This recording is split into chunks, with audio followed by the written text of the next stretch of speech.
Baik, Assalamualaikum warahmatullahi wabarakatuh. Para anak sekalian, hari ini dalam pertemuan ke-6, kita akan melakukan dua kegiatan. Pertama, saya masih memberikan materi yang terkait dengan pertemuan ke-6 ini adalah tanah dalam produksi pertanian. Tapi nanti di akhir saya akan memberikan satu kuis, ya, setelah kuliah yang pertama, materi yang pertama dan kedua, biasa yang sharing dari slide yang kedua, kelompok yang kedua. Kuis itu adalah kuis yang akan saya tugaskan kepada Anda untuk dikerjakan, ya, pada hari ini. Jadi dikerjakan di rumah, lalu Anda kumpulkan besok, ya, pada jam nanti yang saya tentukan. Ya, di dalam tugas itu akan saya tentukan kapan Anda bisa harus masukkan itu ke dalam e-learning. Nah, nanti kita lihat bagaimana Anda bisa memasukkan tepat waktu sesuai dengan apa yang saya tetapkan di sana. Kita akan mulai dengan materi perkuliahan dulu yang untuk yang ke-6, yaitu tanah dalam produksi pertanian. Saya sampaikan ini dengan bentuk rekaman, jadi bukan virtual meeting, tapi ini adalah delay indirect meeting karena saya tidak menampilkan video saya sendiri, tetapi saya akan menyampaikan penjelasan saja dalam perkuliahan. Baik, kita lihat tanah dalam produksi pertanian adalah punya fungsi, ya, beberapa yang akan kita bahas, ya, fungsi tanah dalam produksi pertanian, lalu bagaimana teori sewa tanah, lalu persoalan terkait dengan pertanahan, lalu bentuk milik tanah produksi pertanian.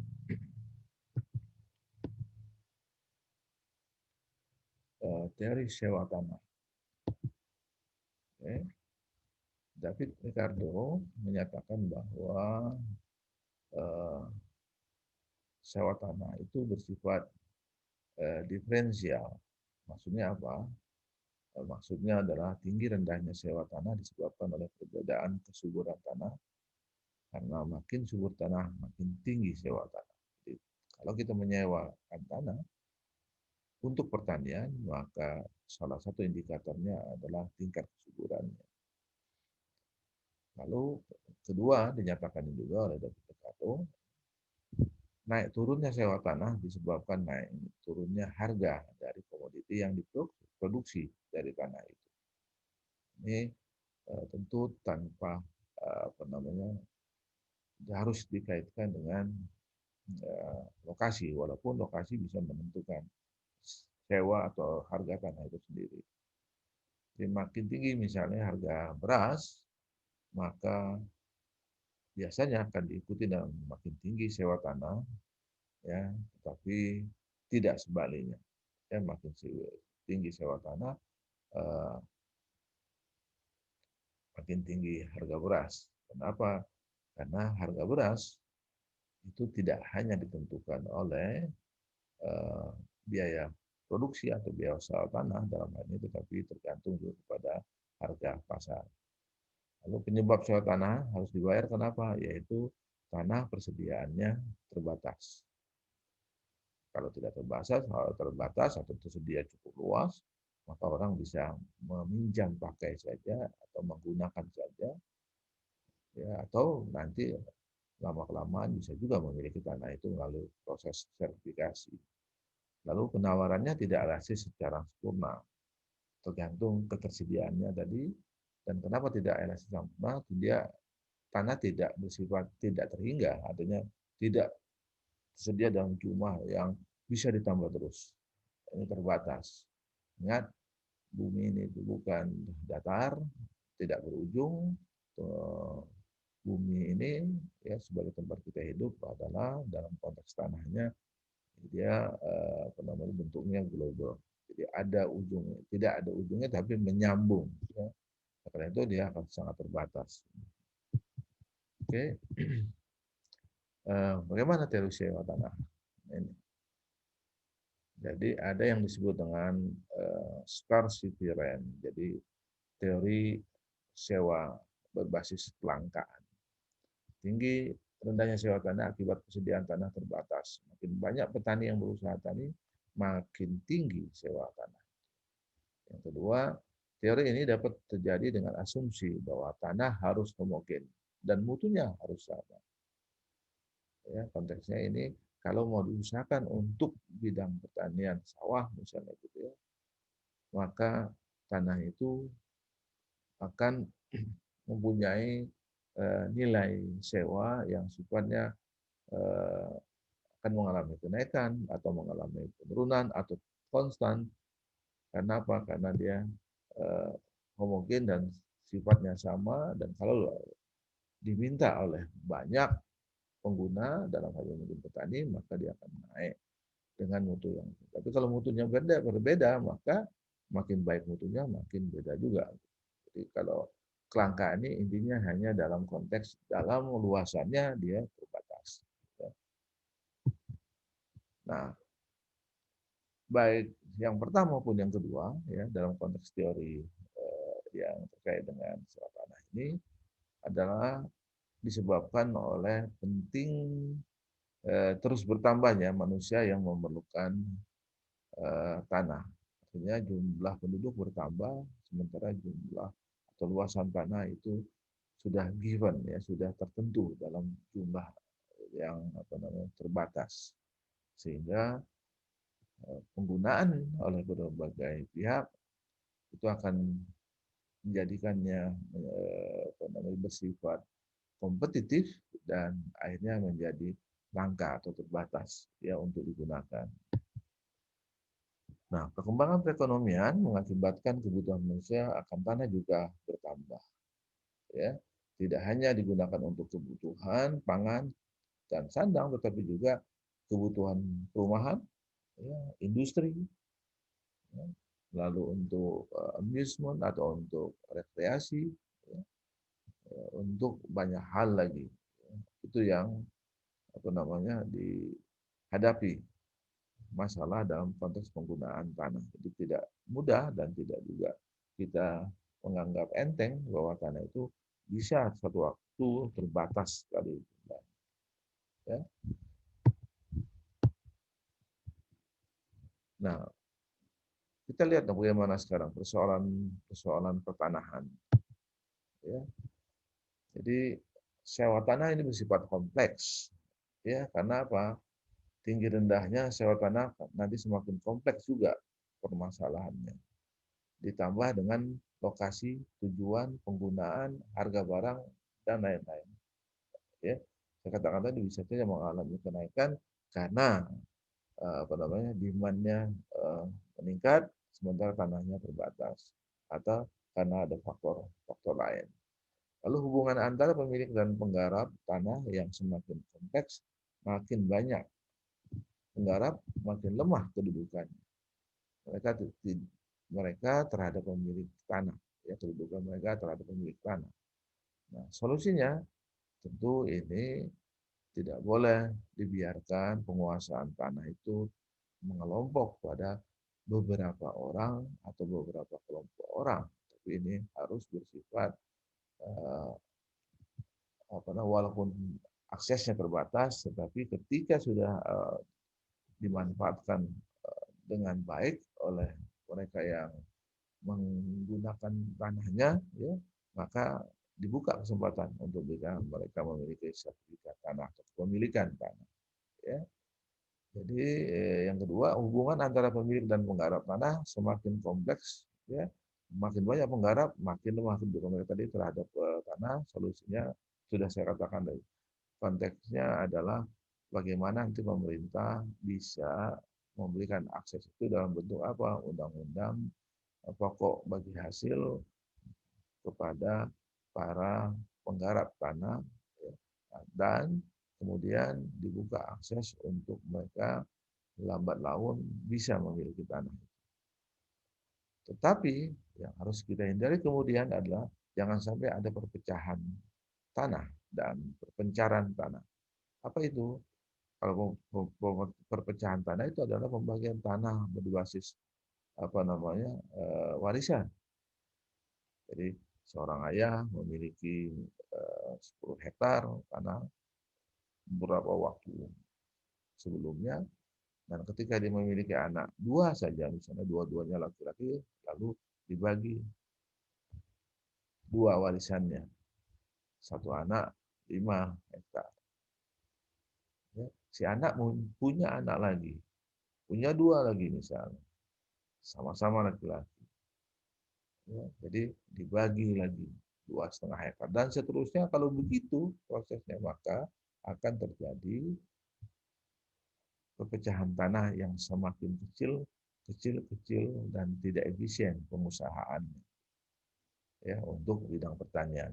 Lalu untuk hal-hal yang lain di luar itu ya, karena kalau dia makin kecil luasnya, maka makin besar beban biaya produksi ya yang harus ditanggung dalam konteks ini. Dalam konteks ini eh, dikaitkan dengan tentu walaupun biayanya secara total menurun, tapi per satuan unitnya itu menjadi mahal karena tidak efisien. Ya, itu karena apa namanya perpecahan. Sudah pecah bisa terjadi perpencaran ya. Jadi usaha tani itu yang diatur dalam satu manajemen mestinya dalam satu kawasan. Tapi ini bisa terjadi dia eh, memiliki bidang-bidang lahan ya, atau sawah yang terpisah-pisah berserakan ya. Jadi ini tentu manajemennya akan cukup rumit ya, cukup rumit untuk dikelola dengan baik. Jadi dalam konteks ini jual beli pewarisan hibah itu sebaiknya tidak disertai dengan perpecahan maupun perpencaran tanah. Ya. Kenapa ini dampak negatifnya? Sistem penggarapan dan pengairan menjadi tidak efisien. Ya. Lalu yang kedua, petani memerlukan waktu yang lebih banyak karena harus keliling-keliling, ya, tidak dalam satu hamparan yang cukup untuk dia kelola. Yang ketiga, efisiensi skala produksinya itu akan menurun karena jarak yang berjauhan. Oke, itu argumentasi kenapa misalnya eh, apa namanya pewarisan itu jangan disertai dengan pembagian fisik, tetapi cukup dikerjakan oleh salah satu anggota keluarga itu, salah satu anak, lalu dia yang menggarap secara dalam tanda kutip berdasarkan pengalaman empirisnya, berdasarkan apa namanya pengetahuan yang diperoleh dari ayah ibunya, dari orang tuanya, dan dia bisa mengelolanya secara baik karena lebih cukup efisien, ya, cukup menggunakan dana yang memang dipakai secara eh, baik ya, secara efisien tadi, dan secara efektif untuk menghasilkan kualitas komoditi yang dia tanam itu menjadi lebih baik ya, karena ada kesempatan-kesempatan yang bisa dilakukan untuk bisa menambah pengetahuan ya. Jadi bagaimana solusi perpecahan dan perpecahan tanah ini? Ya, ini selain yang saya jelaskan tadi, ini adalah beberapa solusi yang ditawarkan. Yang kedua, konsolidasi. Ya, konsolidasi itu apa? Penggabungan bidang-bidang sawah yang berserakan menjadi satu atau lebih peta-peta sawah yang lebih besar supaya dia penggarapannya itu. Ingat, kalau terutama menggunakan teknologi baru, menggunakan alat mesin pertanian, maka biasanya setiap alat itu sudah punya daya jelajah sendiri. Ya, kalau dia menggarap atau menggarap, menanam atau yang lain-lain gitu ya, maka sudah ada jatah yang diberikan, dan kadang-kadang apa namanya bidang sawah yang harus dilakukan itu memerlukan konsolidasi penyatuan, tapi bukan dalam artian ini disatukan menjadi satu pemilik, tidak, tetap bentuknya kalau dikenal sekarang adalah misalnya korporasi ya, melakukan apa, kerjasama di antara petani untuk mencapai tingkat efisiensi dan kalau melakukan penyewaan alat berat itu tidak boros atau tidak mubazir. Karena apa? Karena alat berat punya daya jelajah sendiri, misalnya traktor, combine harvester gitu dan alat-alat yang lain ya, cangkul itu mempunyai daya kerja sendiri ya. Itu jadi yang kedua, solusinya dapat dirasakan dengan syarat ya, itu syaratnya apa? Dihilangkannya penyebab terjadinya masalah tersebut mulai campur tangan pemerintah, itu berarti untuk konsolidasinya pada programnya ya, melaksanakan program transmigrasi, artinya yang ada sekarang dijual kepada beberapa pemilik yang tetap bertahan sehingga luasnya makin bertambah. Nah, yang mereka yang tidak punya tanah atau punya lahan sempit dipindah tempatkan ke tempat yang lain ya, di mana lahannya masih tersisa atau tersedia luas untuk dibagi-bagikan. Itulah program transmigrasi ya. Masing-masing petani mendapatkan antara 2 sampai 2,5 hektar ya, tergantung apa namanya ketersediaan dan tergantung tujuan untuk apa. Dan itu juga bisa memperluas lapangan kerja ya. Gitu. Bentuk milik tanah dan produksi pertanian. Bagaimana bentuk milik tanah? Yang pertama milik perseorangan. Jelas itu ada milik pribadi, tapi tidak boleh lebih dari sekian atau 25 hektar kalau nggak salah dalam namanya sendiri. Tapi kalau dalam konteks yang sempit lagi dia 4 hektar boleh kalau mau buka perkebunan ya. Karena itu banyak peminatnya. Tapi kepemilikan pribadi dan bentuk sertifikat maksimum punya 25 hektar.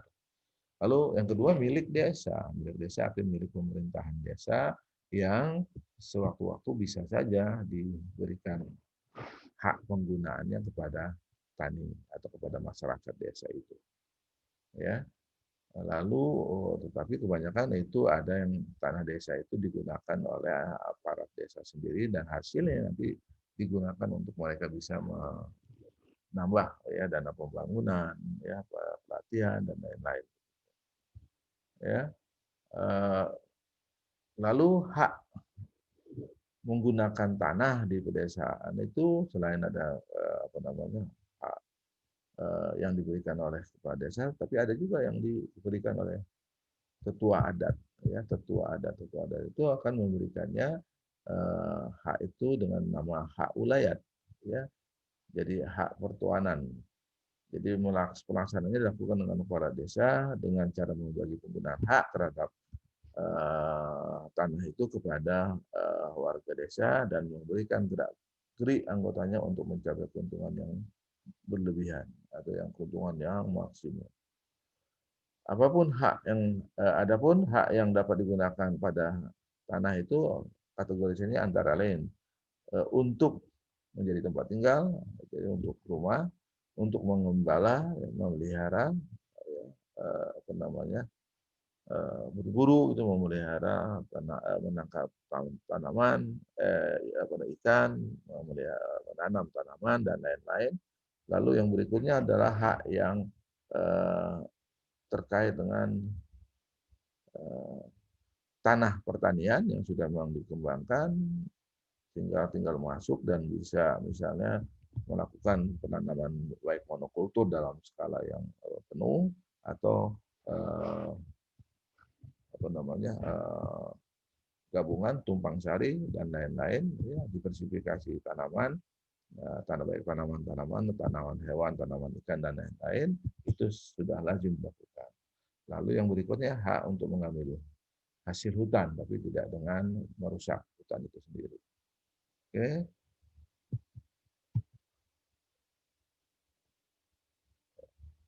Lalu penting juga kita melakukan usaha peningkatan nilai tanah supaya dia mempunyai daya saing.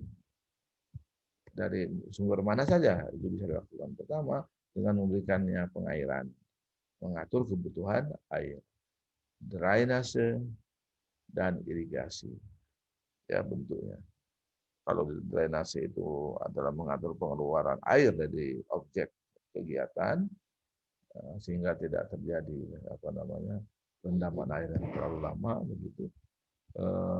Yang kedua adalah yang sifatnya irigasi. Kalau irigasi kan dia alur masuk yang digunakan untuk menanam padi, nanti baru dibuang setelah pada usia tertentu sehingga padinya menjadi kering dan itu kadar keringnya menjadi dasar untuk kita bisa memanen. Ya, yang kedua konservasi tanah penting itu karena kita bisa memperbaiki kesuburan tanah dengan cara rotasi tanaman, pemupukan, penghijauan dan lain-lain. Itu yang biasa kita lakukan. Oke, ini yang pertama. Yang kedua, sebentar saja ini yang kedua, kita akan bicara tentang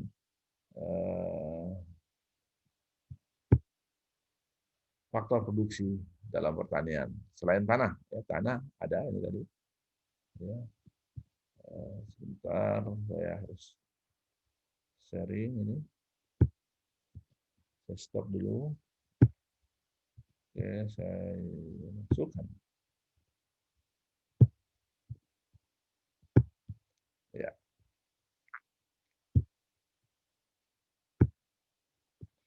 Ya, apa saja faktor produksi dalam pertanian? Yang utama adalah tanah. Tanah baik dalam bentangan luas maupun tanah dalam artian kalau kita menggunakan hidroponik, ya, menggunakan yang sekarang pot segala macam masih ada tanahnya, walaupun sekarang sudah bisa dilakukan di media non tanah, ya, menggunakan gabus, menggunakan faktor jenis-jenis bahan lain, ya, itu bisa dilakukan. Tapi umumnya tanah menjadi andalan untuk itu, terutama untuk skala besar. Nah, kontribusi tanah pada produksi dipengaruhi oleh luas dan kesuburannya. Itu sudah kita bahas tadi. Kesuburan dipengaruhi oleh sifat fisik dan kimia tanah, sehingga itu memerlukan pemupukan dalam dosis yang seperti apa. Lalu kalau dia tanah dianggap modal, maka jumlahnya tidak dapat ditambah, ya. Tapi nilainya bisa naik. Yang kedua, tanah merupakan modal tidak bergerak, ya, karena itu disebut dengan aset. Yang ketiga, tidak memerlukan penyusutan. Tanah tidak susut kecuali dimasuki orang lain, artinya diakui orang lain, itu jadi susut memang, atau dirambah oleh orang lain. Oke. Yang kedua, kelompok daripada faktor produksi itu adalah sarana produksi. Sarana produksi ini kita menyebutnya itu dalam konteks untuk memproduksi tanaman.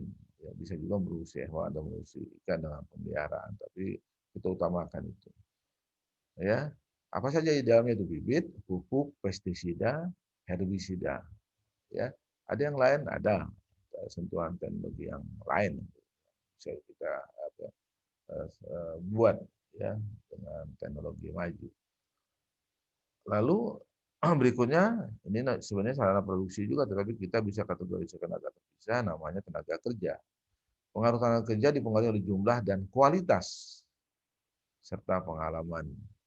Jadi kalau satu usaha dibuka, lalu ada peminat untuk bekerja di situ, maka dia bisa dipilih dari sana, sehingga bekal yang dia lakukan di dalam kegiatan misalnya di tempat lain untuk meningkatkan kualitasnya itu sangat baik, ya, supaya dia bisa cepat diberikan kesempatan bekerja.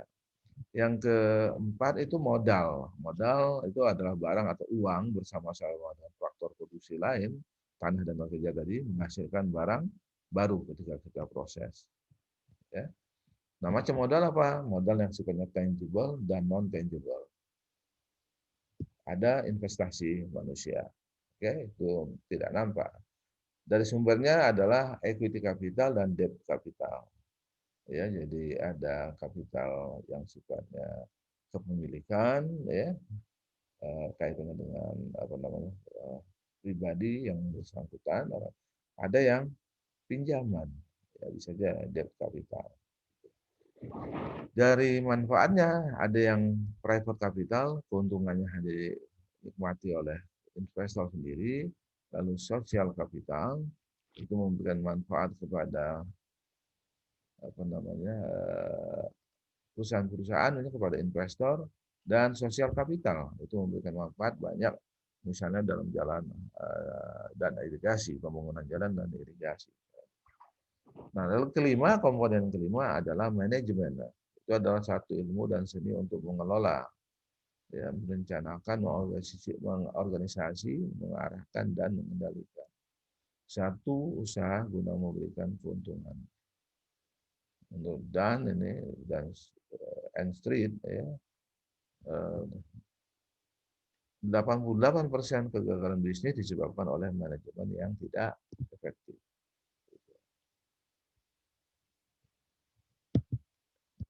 Nah, bagaimana dengan masalah tanah garapan? Ya, hubungan petani dengan lahannya berbentuk tiga macam, dari petani pemilik, penggarap, dan penyewa serta penyakap. Ya, pemilik penggarap, petani penyewa, petani penyakap, dan apa namanya yang lebih tinggi, ya, kedudukannya dari dua itu, atau ada yang lebih rendah juga. Ada buruh tani, ya, dalam konteks petaninya itu, ya, ada yang petani penyewa, petani penyakap, dan petani pemilik. Jadi biasanya petani pemilik menggarapnya secara tradisional. Penyakap itu petani tradisional yang kurang mampu, sedangkan penggarap tanah untuk usaha tani tetapi mungkin kurang profesional, petani menyewa umumnya lebih penyewa umumnya lebih profesional karena tidak karena sudah memperhitungkan untung dan rugi. Jangka waktunya, ya, dalam konteks apa namanya status petani itu, ada petani pemilik penggarap jangka waktunya tak terbatas, sedangkan penyewa terbatas pada kontrak penyewanya, dan penyakap waktunya tidak ditentukan, tetapi sangat mudah untuk dihentikan. Oke. Berikutnya, kinerja usaha tani bagaimana? Kinerja itu dibagi dengan nilai insentif ekonomi, ya, ada kendala di situ. Karena apa? Penyewa mengeluarkan uang dan lebih banyak, ya, uang lebih banyak, ini bisa membatasi atau mengatasi atau tidak, ya, bisa mengatasi atau menguasai, atau juga tidak. Karena apa? Itu tergantung kemampuan dan tersedianya air, ya. Jadi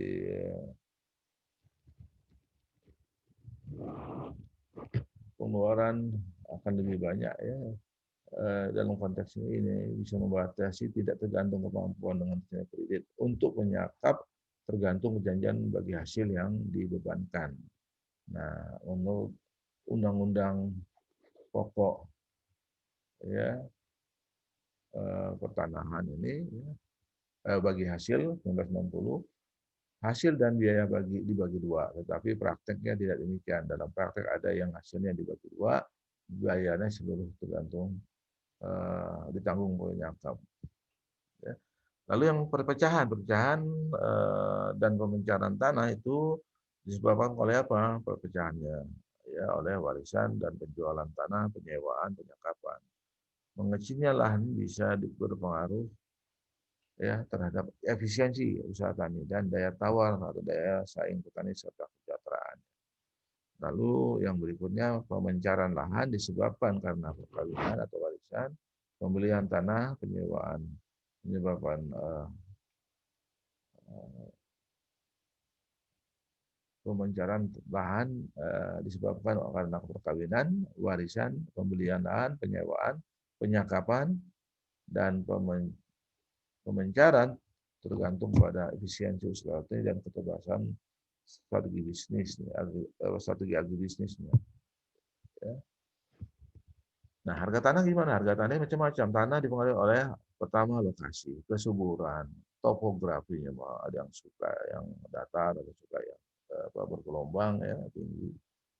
Lalu lokasi tadi, ya, ditentukan oleh itu, ya, karena jarak terhadap pasar agak jauh, misalnya mereka menggunakan alat atau transportasi yang kalau di masa normal tidak ada masalah, tapi kalau di masa pandemi seperti ini itu akan mendapat kecaman tentunya. Ya. Lalu penggunaan lahan misalnya untuk industri, perumahan dan lain itu yang bisa dipakai. Kelangkaan lahan dipengaruhi oleh demand dan supply. Ya. Lalu masalah pengangguran dan ketenagakerjaan.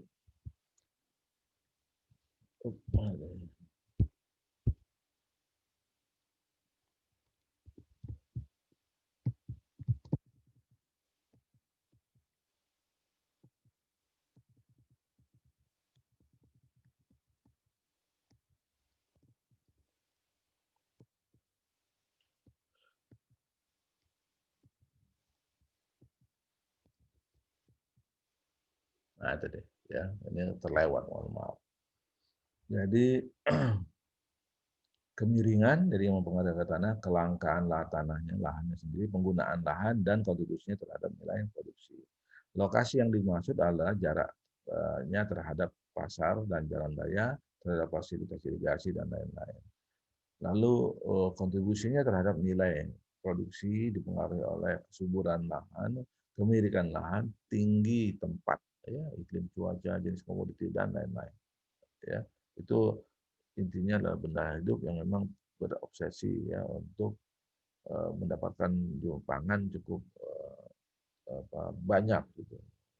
Sepanjang dia mempunyai kemampuan beli, ya saya kira dalam konteks ini eh, keberadaan tanah itu menentukan, ya, menentukan berapa harga yang harus dibayar oleh para penyewa atau pembeli tanah yang menjadikan tanah itu ditransfer kepemilikannya. Lalu kontribusinya terhadap nilai produksi dipengaruhi oleh kesuburan tanah, kemiringan lahan, tinggi tempat, ya, lalu iklim dan cuaca, lalu jenis komoditas, harga produk, harga input, usaha tani dan lain-lain. Yang keempat, harga tanah itu terkait dengan penggunaan lahan, misalnya industri, perumahan, pertanian. Nah itu kalau untuk industri dia agak mahal, ya. Lalu untuk di luar industri, ya perumahan, pertanian itu juga menjadi objek yang bisa kita kembangkan, ya. Lalu masalah pengangguran dan ketenagakerjaan ini, ya. Kita berharap ada pengangguran terbuka, jadi bila orang sedang mencari pekerjaan belum mendapat pekerjaan itu pengangguran terbuka. Nah, ada pengangguran tersamar, ya. Tersamar itu adalah kelihatan bekerja tapi tidak tahu penuh penyebabnya, ya, tidak penuh penyebab. Jadi kelihatan bekerja tapi ternyata dia tidak penuh bekerja sesuai dengan jam uh, kerja kantornya gitu. Apa yang menyebabkan itu terjadi? Pertama kelebihan tenaga kerja atau zero marginal productivity. Yang kedua, di bawah lapangan pekerjaan yang ada, seseorang bekerja di bawah kapasitas, ya, misalnya seorang karyawan menjadi buruh petani. Lalu yang ketiga, musiman. Kalau musim sibuk tidak bekerja, malah tanaman tidak memerlukan, ya, perhatian terlalu serius. Berikutnya yang kedelapan adalah masalah kredit, pinjaman modal. Ya, ada penyediaan uang atau tagihan-tagihan dapat disamakan dengan itu berdasarkan persetujuan pinjam meminjam antara bank dengan pihak lain. Ya. Jadi bank meminjamkan kepada calon nasabahnya baik itu pengusaha di bidang properti kah, pengusaha di bidang industri kah, pengusaha di bidang usaha tani atau pertanian yang agak luas, tani yang akan dibentuk ini misalnya, ya gitu. Dengan program yang maksud dicanangkan, maka mereka bisa toleransi, ya, berapa penurunan yang pantas untuk ditawarkan kepada para konsumen, ya. Jadi pihak lain meminjam berkewajiban melunasi hutang-hutangnya setelah jangka waktu tertentu dengan jumlah bunga yang telah ditentukan.